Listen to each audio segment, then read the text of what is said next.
We all remember Rodney King saying, "Why can't we all just get along?" Many hope all denominations can one day unify. Problem is, unity without a common doctrinal basis is not real unity. There are crucial differences between the Jesus of the New Testament and the Jesus of many religious groups.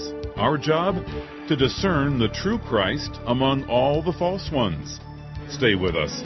From Chicago's Moody Church, this is Running to Win with Dr. Erwin Lutzer, whose clear teaching helps us make it across the finish line. Today, Erwin Lutzer continues his series on Rumors About Jesus. He's in the book of Colossians, telling us about the Jesus of Mormonism, a group whose theology differs radically from that of historic Christianity. Now, here again, we're very much contrary to Mormon theology. Bruce McConkie, who's a spokesman and prophet, says that when Jesus created the world, he was aided by many of the noble and the great spirit children of the fathers, such as Adam, Noah, and Joseph Smith. We're talking there about a different Jesus, it seems to me. We're not on the same page regarding Jesus. And then Jesus is the sustainer of the universe.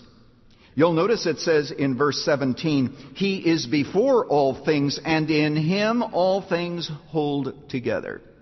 This is true scientifically. The experts tell us that even matter that we think is so solid is basically hollow.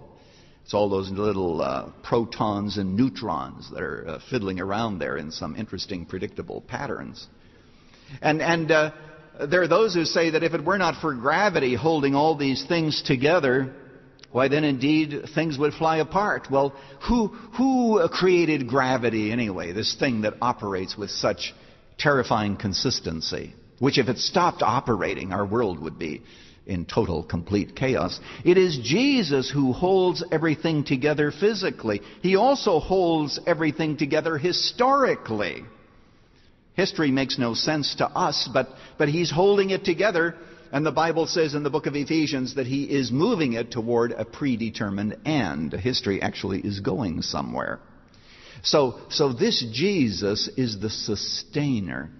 And you and I look at history and we think it is chaos, but God has a plan, and it's the old story, isn't it, of looking at a rug from the underside and seeing all of the threads that are in such haphazard positions and crossing one another. And yet, if you were to look at the top, you'd discover a beautiful pattern.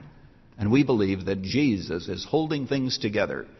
And invisible to us, most assuredly, there is a beautiful pattern that He Himself is weaving in this world. Notice also He is the Redeemer.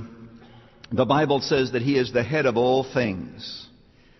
Verse 18, He is the head of the body, the church. He is the beginning and the firstborn from among the dead. The word firstborn again is used not in relation to time, because He's not the first one to be raised from the dead. Lazarus was raised from the dead before Jesus was raised from the dead. What it means is the firstborn. It means the preeminent one, and He's the first to be raised with a glorified body. And the Bible says that someday we shall see Him as He is, and we shall be like Him. And as a result of that, you'll notice that He is the one who is the beginning and the firstborn from the dead, that in everything He might have supremacy. Could I say this from my heart to yours now? I want you to know today that if you understand Jesus, this universe has no room for another God. Has no room for another God.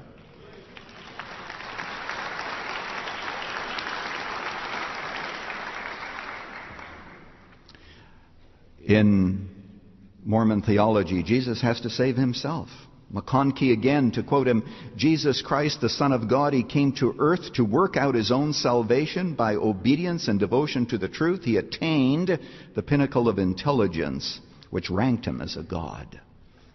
I actually found quotes where they said Jesus had to save Himself. Is this the same Jesus?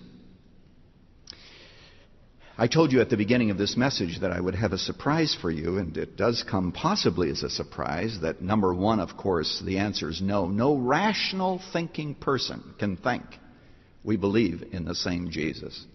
But with that, I pay tribute to Gordon Hinckley, the LDS president, who in 1998 said in Europe, when he was responding to a question as to whether or not he believed in the traditional Christ, he said, quote, "No, I don't.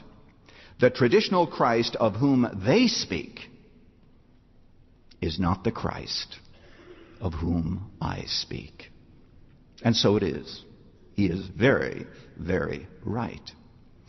And so I need to tell you today that, if I may quote his words in a different context, just so that you understand, you may be visiting and thinking, this is kind of a strange message. And it is a little strange, but we have to figure out what Christ we believe in. So let me simply say this without any ambiguity. I don't like ambiguity. That the Christ in whom I believe is not the Christ in which they believe. I'd like to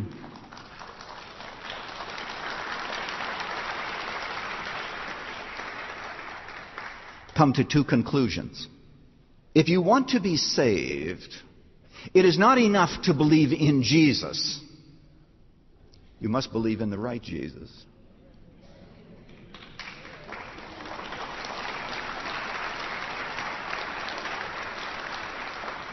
The Apostle Paul said in 2 Corinthians chapter 11, he says to the people at Corinth, "I am so surprised," he says, "that you are being moved away and believing in another Jesus." And I've done some historical work to find out what kind of a Jesus they were being led away to believe in. And I won't go into that except to say this, that Jesus was so much like the real Jesus that Paul feared that the average person may not know the difference. There are many Jesuses out there. Many different Jesuses. It's not enough simply to say, well, I believe in Jesus. Well, do you believe in Jesus who's qualified to save somebody? Do you believe in Jesus who is fully God? Because if Jesus wasn't quite God, he would be like a bridge broken at the farthest end. If there isn't one God and Jesus Christ is the revelation of that God as the second member of the Trinity coming to earth on this rescue effort,